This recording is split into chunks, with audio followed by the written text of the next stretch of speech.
Hello guys, क्या हाल चाल आप सबके।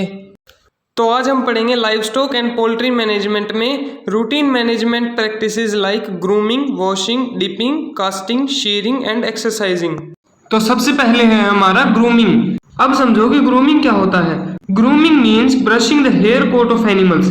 ग्रूमिंग का क्या मतलब होता है, जो जानवरों का हेयर कोट होता है ना, जो बाल होते हैं उनको ब्रश करना, उन पर ब्रश फेरना, उसे ही हम ग्रूमिंग कहते हैं। इंडिकेशंस मतलब इसके यूज क्या है। फॉर क्लीनलीनेस एंड अपीयरेंस, हमारे जानवर को अच्छा दिखाने के लिए ग्रूमिंग की जाती है। To massage and stimulate the cutaneous blood and lymph circulation, massage के लिए ताकि जो हमारा जानवर उसको मसाज मिल सके। And stimulate the cutaneous blood, जो क्यूटेनियस ब्लड होता है ना, क्यूटेनियस मतलब चमड़ी का, चमड़ी के ऊपर होता है ना, जो क्यूटेनियस मतलब चमड़ी होती है दोस्तों, साइंस में क्यूटेनियस टिश्यू को हम चमड़ी कहते हैं। तो इसका क्या मतलब है कि जो खाल पर, हमारे जो ऊपर वाली खाल के पास जो ब्लड होता है ना, ब्लड सर्कुलेट होता है, उसे स्टिमुलेट करने के लिए, मतलब अच्छी तरह से ब्लड सर्कुलेशन के लिए। एंड लिम्फ सर्कुलेशन, और जो लिम्फ होते हैं ना, लिम्फ के सर्कुलेशन के लिए। अब आप सोच रहे होंगे कि लिम्फ क्या होता है। लिम्फ को आप आसानी से ऐसे ही याद रख सकते हैं दोस्तों, ज्यादा डीप में जाने की जरूरत है नहीं। लिम्फ सिंपली वो होता है जो हमारी बॉडी में एंटर करने वाले बैक्टीरिया वगैरह है ना, उनको मारता है। टू रिमूव वेस्ट प्रोडक्ट्स, कोई भी वेस्ट प्रोडक्ट है ना उसको हटाने के लिए, जैसे कि मैल वगैरह हो गया, कोई भी वेस्ट प्रोडक्ट हो गया हमारे पसीने के जरिए, जैसे वो भी यूरिया भी निकलता है बाहर, और नमक वगैरह भी मिलता है, NaCl भी मिलता है पसीने में, तो उसको हटाने के लिए। स्किन सेक्रेशंस, अभी मैंने बताया जैसे कि जो स्किन सेक्रेशंस है, यूरिया वगैरह, नमक वगैरह, और जो पानी बाहर निकलता है पसीने के द्वारा, उसको हटाना। स्कर्फ, स्कर्फ यानी कि दोस्तों जो डैंड्रफ वगैरह होता है ना एनिमल को, उसको हटाना। लूज हेयर्स, जो भी कमजोर बाल हैं जानवर के, उसको हटा देना। To prevent spread of skin infection, जो स्किन इन्फेक्शन होते हैं ना, मान लीजिए हमारे एक जानवर को कोई स्किन इन्फेक्शन हो गया तो वो दूसरों तक ना फैले, इसके लिए ग्रूमिंग की जाती है। नोट, अब जरूरी बात क्या है, cows are regularly groomed before milking. Cows जो होती है ना वो रेगुलरली ग्रूम्ड की जाती हैं, मतलब रोजाना उन पर ब्रशिंग की जाती है। क्यों की जाती है, ताकि जो हेयर है ना, उसके बाल है या फिर जो डस्ट है वहां पर उसके बालों में फंसी हुई, वो दूध में ना गिर जाए, इसीलिए काउज को रेगुलरली ग्रूम्ड किया जाता है। बिफोर मिल्किंग, मिल्किंग से पहले the brushing of rump, sides of thigh and buttocks should be done. तो इसमें क्या कह रखा है, मिल्किंग से पहले ब्रशिंग ऑफ रंप मतलब उसकी पूंछ को ब्रश करना, साइड्स ऑफ थाई मतलब उसकी जांघों के साइड में ब्रश करना, एंड बटोक्स और जो उसका पिछवाड़ा है उसको ब्रश करना बहुत ही जरूरी है। तो टोटल बात क्या कहना चाहता है ये, कि जो हमारी गाय है ना उसकी जो बैक साइड है उसको अच्छे से ब्रशिंग करना जरूरी है, ताकि मिल्क में कोई हेयर फॉलिकल या फिर डस्ट पार्टिकल ना गिरे। Grooming should be done 2 hours before milking. Grooming कब की जाती है, मिल्किंग से 2 घंटे पहले की जाती है, यानी कि दूध निकालने से 2 घंटे पहले की जाती है। Grooming is regularly done in horse's, grooming है ना वो हॉर्सेज में रेगुलरली डन होती है, मतलब हॉर्सेज में रोजाना की जाती है grooming. Sheep and goats are not groomed except when taken out for show purposes, जो भेड़ और बकरी होती है ना उनको ज्यादातर ग्रूम नहीं करते हैं, उन पर ज्यादातर ब्रश नहीं फेरते हैं, accept when taken out for show purposes, सिवाय किसके, जब वो शो पर्पजेज में ले जाई जाती हैं, जैसे मेले वगैरह हो गए ना, जब शीप और गोट मेले वगैरह में या फिर बेचने के लिए ले जाई जाती है तभी वे ग्रूम की जाती हैं, यानी कि तभी उनकी ब्रशिंग होती है। आगे है वॉशिंग ऑफ एनिमल्स, मतलब क्या है, एनिमल्स को धोना, नहलाना। एक्सेप्ट फॉर बफेलोज, बफेलोज को छोड़कर, भैंसों को छोड़कर, farm animals are not washed daily, जो फार्म में एनिमल्स होते हैं ना वे वॉश्ड नहीं होते हैं डेली, रोजाना उनकी ब्रशिंग नहीं होती है। Cattle are washed when they become too dirty, और जो गायें होती है ना वे तभी नहलाई जाती हैं जब वे बहुत ज्यादा डर्टी हो जाएं, यानी कि बहुत ज्यादा गंदी हो जाएं।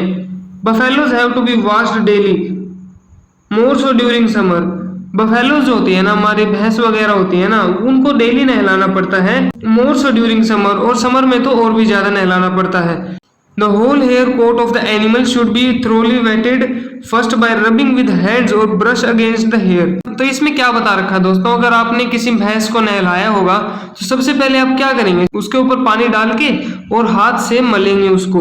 तो इसमें क्या दे रखा है, the whole hair coat of the animal should be thoroughly wetted। सबसे पहले क्या करेंगे कि जो हेयर कोट है ना ऊपर का, यानी कि जो हेयर्स हैं, सबसे पहले उनको वेट किया जाएगा, उनको गीला किया जाएगा bye rubbing with hands, hands को रब करके मतलब हाथों को मल के, और ब्रश अगेंस्ट द हेयर, या फिर हाथों को या फिर ब्रश लेके हम उसके हेयर्स को मलेंगे। साइमल्टेनियसली पोरिंग वाटर, और इसके साथ साथ क्या करेंगे, हम हाथ से साफ तो कर ही रहे हैं, उसके साथ हम पानी भी डालते रहेंगे हाथ मलने के साथ साथ। For show animals, show animal होते हैं ना जो मेले वगैरह के लिए ले जाए जाते हैं, some soft soap should be applied thoroughly rinsed off first with warm water and then with cool water.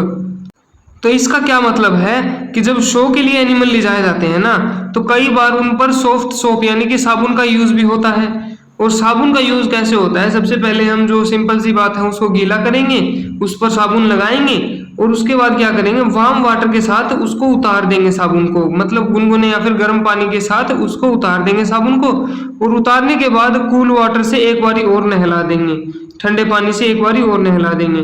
The coat is dried thoroughly with a towel, और नहलाने के बाद क्या करना है, हमें उसे टॉवल के साथ अच्छे से पोंछना है, ड्राई करना है, पोंछना है। Carbolic acid soap shouldn't be used in animals as it causes irritation. इसका ध्यान रखना है दोस्तों कि जो सोप होती है ना उसमें कार्बोलिक एसिड ना हो। कार्बोलिक एसिड होगा तो क्या होगा, हमारे एनिमल को इरिटेशन होगी, खुजली वगैरह होगी, तो ये हमारे जानवर के लिए परेशानी खड़ी कर सकती है। आगे आ गए हैं हम डिपिंग पर। डिपिंग क्या होता है, इट इज द प्रोसेस, ये एक प्रक्रिया होती है of removal of external parasites. ऐसी प्रक्रिया होती है कि जो एक्सटर्नल पैरासाइट्स होते हैं ना, जैसे चीचड़ वगैरह हो गई, उनको हटाने की प्रक्रिया होती है। कहाँ से हटाना है, from the body of sheep, हमारे जो भेड़ बकरी है ना उसकी बॉडी से उनको हटाना है। इस प्रक्रिया को हम डिपिंग कहते हैं। और हटाते कैसे हैं, with a solution containing N insecticides और केमिकल एजेंट। एक सॉल्यूशन लेंगे जिसमें क्या मिला होगा, इंसेक्टिसाइड यानी कि कीटनाशक, या फिर कोई और केमिकल एजेंट, कोई और केमिकल मिला होगा, उससे हम डिपिंग करवाएंगे। It is a commonly practice, ये कॉमनली प्रैक्टिस होता है, मतलब कॉमनली यूज होता है इन शीप, भेड़ों में कॉमनली यूज होता है इसका, एंड ओकेजनली इन कैटल, और गायों में कभी कभार होता है, टू इरेडिकेट एक्टोपैरासाइट। क्यों होता है, ताकि जो एक्टोपैरासाइट है ना, एक्टोपैरासाइट मतलब जो स्किन पर पैरासाइट चिपके होते हैं उनको हटाने के लिए, उनसे छुटकारा पाने के लिए। अब समझो कि एक्टोपैरासाइट्स में आते क्या क्या है। एक्टोपैरासाइट नॉर्मली क्या कहते हैं हम इसे, कि जो खाल पर चिपके होते हैं ना, कोई भी कीड़े हो गए, यानी कि टिक्स मतलब चीचड़ हो गया, माइट्स मतलब कोई और कीड़ा हो गया, या फिर लाइस जूं हो गई, उसे हम एक्टोपैरासाइट कहेंगे। By doing this the animal general health condition will be improved. Dipping करने से क्या होगा, जो एनिमल होता है ना हमारा, उसकी हेल्थ कंडीशन इंप्रूव होती है, हेल्थ कंडीशन अच्छी हो जाती है। डिपिंग इन शीप, शीप के अंदर जब डिपिंग की जाती है, is done at least once in a year. जो शीप होते हैं ना, यानी कि जो भेड़ होती है ना, उनमें डिपिंग कम से कम एक बार तो करनी चाहिए साल में। Depending upon the incidence of ectoparasites the frequency of dipping can be practised in animal. ऊपर दे रखा दोस्तों कि कम से कम एक बार साल में करनी चाहिए, लेकिन इसका मतलब ये नहीं कि सिर्फ एक बार ही करनी चाहिए। वो डिपेंड करता है कि कितने एक्टोपैरासाइट हमारा जो जानवर है उसकी बॉडी पर चिपकते हैं और कितने टाइम में चिपकते हैं, उसकी फ्रीक्वेंसी को देख के डिपिंग की फ्रीक्वेंसी चेक की जाती है। मतलब हम कितनी बार डिप करवाएंगे वो किस पर डिपेंड होता है कि एक्टोपैरासाइट कितने चिपकते हैं और कितनी बार चिपकते हैं। Commonly use dipping chemicals are, जो कॉमनली यूज होते हैं ना डिपिंग केमिकल्स कौन से होते हैं commonly used, are lindane, lindane होता है 0.03% मिलाते हैं, डीडीटी 0.5% मिलाते हैं, निकोटीन 0.1% मिलाते हैं। आगे है मेथड्स ऑफ डिपिंग। जो डिपिंग है वो कितने प्रकार से की जा सकती है।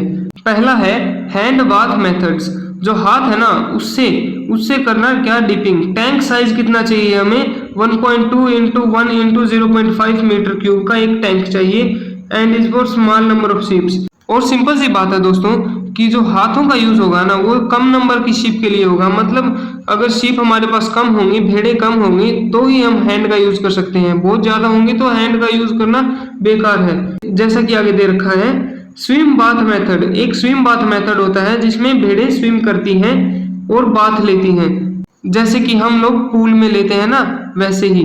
टैंक साइज में, टैंक साइज कितना चाहिए, 3 into 1.5 into 2 metre cube, and is use for large flock. और ये कब यूज होता है, जब हमारे पास बहुत सारी भेड़ें हो जाए, बहुत बड़ा झुंड हो जाए ना हमारे पास, तब हम स्विम बाथ मेथड का यूज करते हैं। प्रिकॉशंस, हमें क्या क्या सावधानियां बरतनी चाहिए जब हम डिपिंग करते हैं। Down calvers shouldn't be dipped. जो हमारी भेड़ या बकरी है वो अगर डाउन कावर है यानी कि वो प्रेग्नेंट है, बच्चे को जन्म देने वाली है, उसको डिप नहीं करना चाहिए। Dipping avoided in rainy days. जो रेनी डेज होते हैं ना उनमें डिपिंग नहीं करवानी चाहिए। बारिश के दिनों में हमें डिपिंग नहीं करवानी चाहिए। Animals shouldn't be thirsty to avoid drinking of dip water. जो एनिमल्स होते हैं ना, सिंपल सी बात है दोस्तों कि एनिमल्स ना पानी पी जाएंगे अगर वो प्यासे होंगे। तो हमें क्या करना है, डिपिंग करने से पहले हमें सभी जानवरों को पानी पिला देना है ताकि वो डिप वाटर को ना पिए, क्योंकि उसमें केमिकल्स होते हैं और वो उसके शरीर के लिए अंदर से हानिकारक हो सकते हैं अगर वे उसे पी लेते हैं तो। Dipping avoided in sick animals, animals with open wound and young ones. Dipping किसकी नहीं करवानी चाहिए, जो बीमार एनिमल्स होते हैं ना उनकी डिपिंग नहीं करवानी चाहिए। एनिमल्स विद ओपन वाउंड, जो खुला घाव होता है ना जिस एनिमल का, उसे भी नहीं करवानी चाहिए। यानी कि जिस एनिमल को चोट लग रखी है ना उसको नहीं डिपिंग करवानी चाहिए। एंड यंग वंस, और जो छोटे बच्चे हैं ना उनको डिपिंग नहीं करवानी चाहिए। Breeding males shouldn't be dipped during breeding season. जब ब्रीडिंग सीजन आता है ना तब ब्रीडिंग मेल को डिप नहीं करवाना चाहिए। Manufacturer instruction must be thoroughly read while using dipping chemicals. और जो केमिकल्स होते हैं ना वो दोस्तों बहुत हानिकारक होते हैं अगर हम उनको ज्यादा मात्रा में यूज कर ले। तो जब हम उन केमिकल्स का यूज करें ना तो अच्छे से इंस्ट्रक्शन पढ़े कि कितने पानी में कितना मिलाना चाहिए, वो बहुत जरूरी होता है। अब आ गए हैं हम कास्टिंग ऑफ कैटल पर। कास्टिंग दोस्तों सबसे इम्पोर्टेंट टॉपिक है, तो इसे पक्का याद कर लेना, ये सबसे इम्पोर्टेंट है। अगर एग्जाम में नहीं आया तो आगे आपको फील्ड में बहुत काम आएगा। Casting means throwing the animal down on the floor for the purpose of showing castration and branding etcetera. Casting क्या होता है कि एनिमल्स को नीचे गिरा देना, एनिमल को यानी कि जो हमारा जानवर है उसको नीचे गिरा देना फ्लोर पर। क्यों गिरा देना? For the purpose of showing, showing करने के लिए। अब शोइंग क्या होता है, जैसे कि आपने घोड़ों में देखा होगा कि घोड़ों के नीचे से थोड़े से खुर काट के उसमें एक मेटल की प्लेट चिपका देते हैं, उसे ही हम शोइंग कहते हैं। कास्ट्रेशन, कास्ट्रेशन आगे पढ़ेंगे। एंड ब्रांडिंग एटसेट्रा, और जो ब्रांडिंग हो गई ना उससे करते हैं। Casting can be done by following method. Casting किन किन तरीकों से की जा सकती है? पहला है रियफ्स मेथड जिसे हम अमेरिकन मेथड कहते हैं, और दूसरा है इंडियन मेथड जिसे हम अल्टरनेट मेथड भी कहते हैं। तो पहला है रियफ्स मेथड यानी कि अमेरिकन मेथड। तो इसमें क्या करेंगे, a long rope about 30 feet in length, एक लंबी रस्सी लेंगे 30 फीट की, एंड 1 to 2 इंचेस थिक, और वो कितनी होनी चाहिए, 1 से 2 इंच मोटी होनी चाहिए। Is taken and one end of the rope is fixed around base of horn. और क्या करेंगे, जो एक एंड है ना रोप का, यानी कि जैसे ये एक एंड है रोप का, उसे क्या करेंगे, जो सींग है ना हमारी गाय या भैंस वगैरह का, उस पर टाइटली बांध देंगे बेस पर, यहाँ पर बेस पर टाइटली बांध देंगे। Around the neck in case the animal is polled, और अगर मान लो सींग नहीं है तो हम उसकी गर्दन पर बांध देंगे। Half hitch is made on the right side around the base of horn, और हॉर्न के जो साइड है ना राइट साइड क्या करेंगे हम आगे की तरफ लेके, और then around chest behind the elbow and third one around the abdomen. और अब क्या करेंगे, हाफ इंच तो हो गया मतलब आधी तरह से ले लिए, और उसके बाद क्या करेंगे, जो गाय के जो पैर होते हैं ना, जैसे अगले पैर हो गए, उसके बीच से निकालेंगे इसको, जैसा कि यहाँ पर दे रखा है, around the chest behind the elbow, elbow के बिहाइंड है और चेस्ट के आगे है, अराउंड है, यानी कि एक चेस्ट है मान सकते हैं आप, ये गाय की चेस्ट है, और इसके नीचे टांगों से लेके और इसके ऊपर से ऐसे हम राउंड करके ले लेंगे, तो ऐसे ही होता है।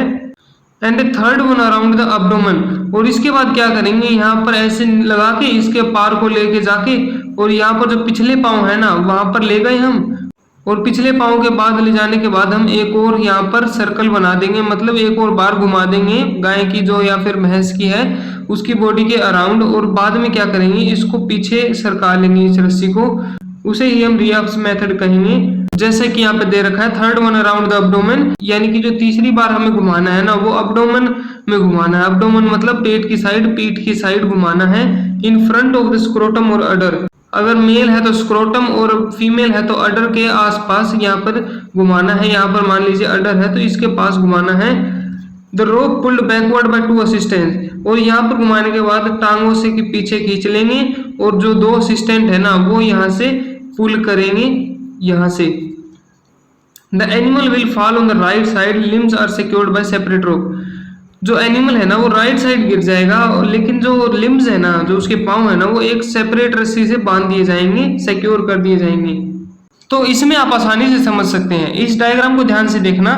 जो हमारी 30 फीट की लंबी जो रोप थी ना, रस्सी थी ना, उसको क्या करना है, सींगों पर बांधना है। अगर सींग नहीं है तो गले पर बांधना है। गले पर यहाँ पर बांध दिया, और गले पर बांधने के बाद क्या करना है, हमें जो राइट साइड है ना, यानी कि उस साइड है ना, हमें क्या करना है, ऐसे रस्सी को हाफ इंच तक लेके जाना है। और हाफ इंच के बाद क्या करना है, यहाँ से इन दोनों टांगों के बीच से निकाल लेना है। इन दोनों टांगों के बीच से निकालने के बाद क्या करना है, हमें ऊपर की तरफ लेके जाएंगे। इसको ऊपर की तरफ लेके जाने के बाद इसको ऐसे कर देंगे, और पिछली साइड से यहाँ पर दोबारा ले आएंगे। पिछली साइड से लेके आने के बाद नीचे आ जाएगा, यानी कि इसका दूसरा राउंड लग गया। पहला यहाँ पर और दूसरा यहाँ पर लग गया। और इसके बाद क्या करेंगे, इसको ऐसे ऐसे बांध देंगे। यहाँ पर बांधना नहीं है, वैसे ये लॉक करना हो गया। तो यहाँ पर लॉक करने के बाद क्या होगा, यहाँ से फिर से पीछे ले जाएंगे, और पीछे यहाँ पर या तो अडर होगा दोस्तों, या फिर स्क्रोटम होगा। तो उसको बचाते हुए हमें क्या करना है, एक और जो यहाँ से हिच बनाना है, यानी कि एक और बार घुमाना है पीछे से, और यहाँ से अडर या फिर स्क्रोटम को बचाते हुए एक और यहाँ पर बांध देना है। और इसके बाद क्या होगा, फिर से वही लॉक लगाएंगे और यहाँ से दोनों टांगों के बीच से निकाल लेंगे। अब ये कुछ ऐसा बन गया है दोस्तों। और फिर जो हमारे जो असिस्टेंट होंगे ना, वो इनको पुल कर लेंगे पीछे से। और पीछे से पुल करने से क्या होगा दोस्तों, यहाँ पर प्रेशर पड़ेगा, यानी कि ये नीचे आ जाएगा। जब मुंह नीचे आने लग जाएगा ना, तो पाँव अपने आप बेंड होने लग जाएंगे, और आगे वाले बेंड हो गए तो पीछे वाले अपने आप बेंड कर लेगा वो। तो यही होता है हमारा अमेरिकन या फिर रिवर्स मेथड। आप समझते हैं कि अल्टरनेट मेथड क्या होता है।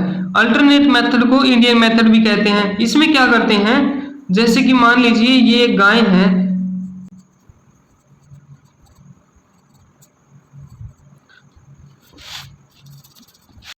तो अब आ गए हैं हम अल्टरनेट मेथड पे, जिसे हम इंडियन मेथड भी कहते हैं। इसमें क्या करना होता है, ये long rope about 30 feet in length. वैसे ही अमेरिकन मेथड की तरह इसमें भी 30 फीट लंबी एक रस्सी लेनी होती है, जिसकी मोटाई 1 से 2 इंच चौड़ी हो।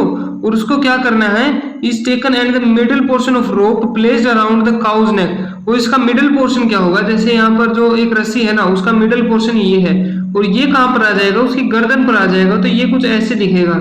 ऐसे दिखने के बाद हमारी जो रोप है ना, उसको क्या करना है, and the free and crossed under the neck. और उसके जो फ्री एंड है ना, जैसे कि ये जो फ्री एंड है ना, उसको क्या करना है, क्रॉस करना है नेक से, यानी कि ये उस साइड चला जाएगा और ये इस साइड चला जाएगा। यानी कि ये कुछ ऐसे दिखेगा क्रॉस होने के बाद, ये पीछे से कुछ ऐसे दिखेगा। और उसके बाद क्या करना है, then each free end passed from in between elbow backward between thighs. और जो हर फ्री एंड है ना, एक एक फ्री एंड है, 2 ही है वैसे तो, दोनों फ्री एंड को क्या करना है, यहाँ से लेना है, दोनों एल्बो के बीच से लेना है, दोनों पाँव के बीच से, और पीछे तक यहाँ पर अडर तक लेके जाना है। तो अडर और स्क्रोटम को प्रिवेंट करते हुए हम इसे पीछे की तरफ ले जाएंगे, और जो हमारे 2 हेल्पर है ना, वो खींच लेंगे।